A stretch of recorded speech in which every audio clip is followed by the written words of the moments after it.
আজ চলে আসলাম মজাদার একটা রেসিপি নিয়ে। এই তো দেখতেই পাচ্ছ, এখানে আমি পেঁয়াজের বেস্তা করে নিচ্ছি। বেস্তা আমরা সবাই বানাতে পারি, তাই তো পুরো ভিডিওটা তোমাদের সাথে শেয়ার করলাম না। আর এখানে আমি আলু তেলে ভেজে তুলে নিচ্ছি। যে যেখান থেকে এই মুহূর্তে আমার ভিডিওটি দেখা শুরু করছো বা দেখবে, সবাইকে নমস্কার ও অনেক অনেক ভালোবাসা। আশা করি সবাই ভালো আছো, সুস্থ আছো। এই তো এখানে চিকেনগুলো আমি শুধু লবণ দিয়ে মেখে তেলে ভেজে নিচ্ছি। আমি খুব বেশি কড়া করে ভাজবো না, হালকা ভেজে চিকেনগুলো চুলা থেকে তুলে নেব। আর চিকেন দিয়ে কিভাবে আমি মজাদার একটা বিরিয়ানি তৈরি করি, দেখতে হলে পুরো ভিডিওটি দেখতে থাকো, কোনো স্কিপ না করে। আজ আমি বিরিয়ানিটা তৈরি করব আমার নিজের হাতে তৈরি মশলা দিয়ে। আজ এই প্রথম আমি নিজের হাতে বিরিয়ানি মশলা তৈরি করেছি এবং সেটা দিয়েই আজ বিরিয়ানিটা রান্না করেছি।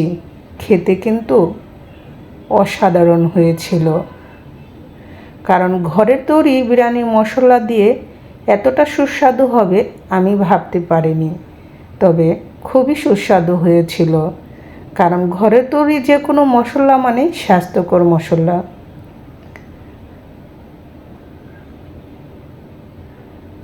এই তো সবগুলো চিকেনই আমি এভাবে হালকা ভেজে চুলা থেকে তুলে নেব।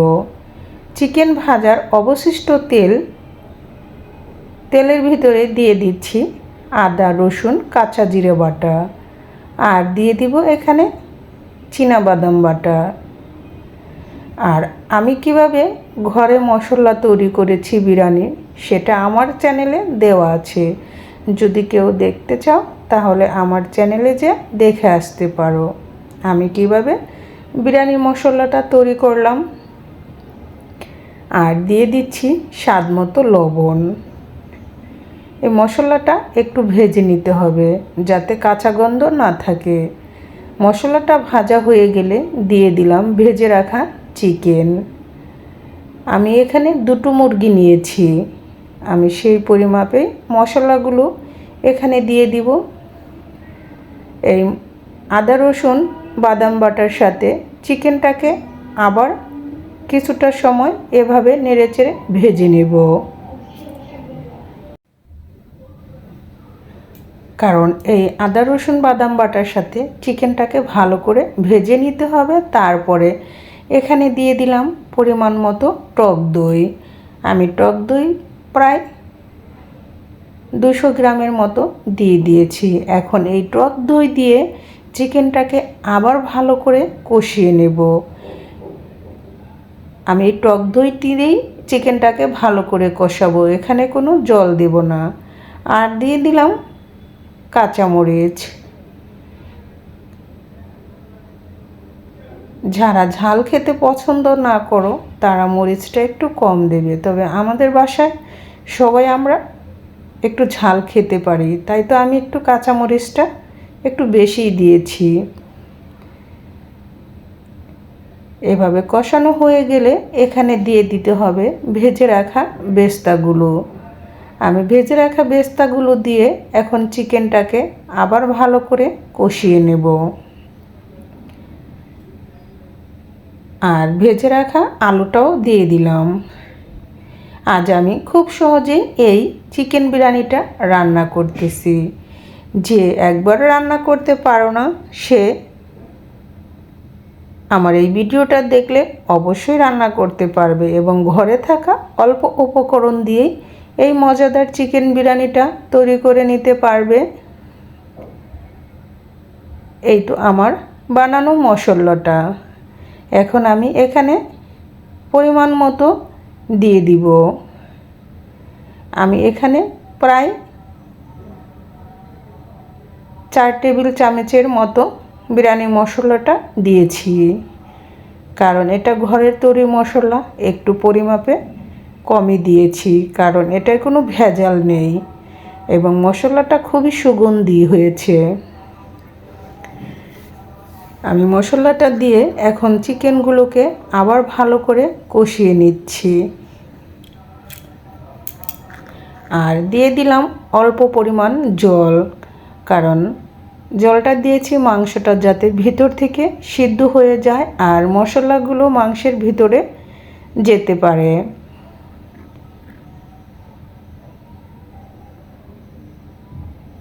যদি আমার এই বিরিয়ানি রান্নাটা তোমাদের ভালো লাগে, একবার হলে ট্রাই করে দেখো। পরে ঢাকনা দিয়ে ঢেকে চুলার আঁচটা লো মিডিয়াম আঁচে রেখে এটাকে রান্না করে নিতে হবে। তবে এই চিকেন বিরিয়ানি রান্না করার সময়, মাংসটা রান্না করার সময় বেশি জল দিয়ে কষানো যাবে না। অল্প পরিমাণ জল দিয়ে এই চিকেন বিরিয়ানিটা রান্না করলে খেতে কিন্তু খুবই সুস্বাদু হয়। এবং চুলার আঁচটা লো মিডিয়াম আঁচে দিয়ে ঢাকনা দিয়ে ঢেকে রান্না করে নিলে মাংসটা ভিতর থেকে খুব সুন্দর সিদ্ধ হয়ে যাবে এবং কোনো কাঁচা থাকবে না। এই তো চিকেনটা রান্না হয়ে গিয়েছে, আমি চুলা থেকে নামিয়ে নিয়েছি। আর এখানে দিয়ে দিলাম আমি সর্ষের তেল দিয়ে এখন ধুয়ে রাখা পোলার চালগুলো দিয়ে নেড়ে চেড়ে ভেজে নেব। আমি পোলার চালটা খুব বেশি ভাজবো না, মিনিট দুয়েকের মতো এটাকে নেড়ে চেড়ে একটু কষিয়ে নেব। সাথে দিয়ে দিলাম আলুর বোখরা।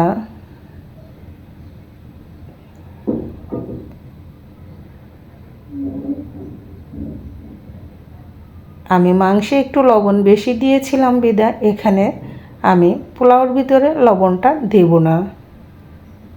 আর তোমরা মাংসে লবণ কম দিলে এখানে লবণটা অবশ্যই দিতে হবে।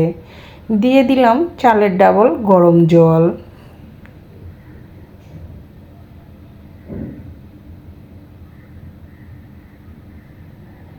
এখন আমরা ফুটে আসা পর্যন্ত অপেক্ষা করব। ফুটে আসলে চালটা যখন একদম ফুটে আসবে তখন আমি এখানে চাল 3 ভাগের 1 ভাগ যখন ফুটে চালটা সিদ্ধ হবে তখন আমি এখানে দিয়ে দিব রান্না করে রাখা চিকেন। একটু ঢাকনা দিয়ে ঢেকে চুলার আঁচটা কমিয়ে রান্না করে নিচ্ছি। এই তো দেখতে পাচ্ছ, এই সময় এই চিকেনগুলো আমি এর ভিতরে দিয়ে দিচ্ছি, কারণ এই জলটা চালের সাথে সিদ্ধ হতে হতে আমার মাংসগুলো ভিতর থেকে সিদ্ধ হয়ে যাবে এবং মাংসের ভিতরেও মশলাগুলো ঢুকে যাবে। এখন নেড়েচেড়ে মিক্সড করে দেব।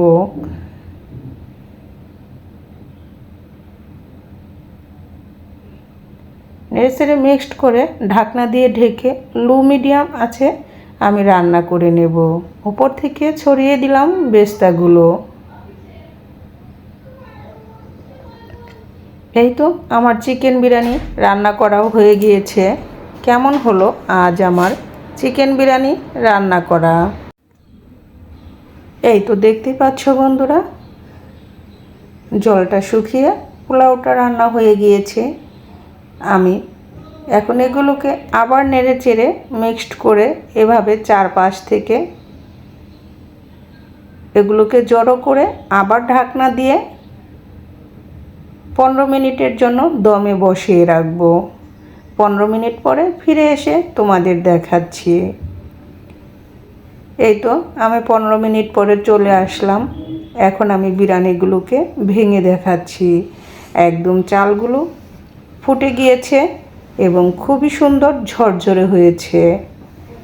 কেমন হলো আমার বিরিয়ানি রান্নাটা বন্ধুরা? অবশ্যই কমেন্টস করে জানাবে।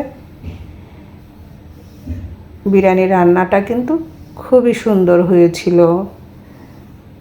তাই তো আমার মতো এভাবে ঘরোয়া মশলা তৈরি করে ঝটপট তৈরি করে নাও মজাদার চিকেন বিরিয়ানি।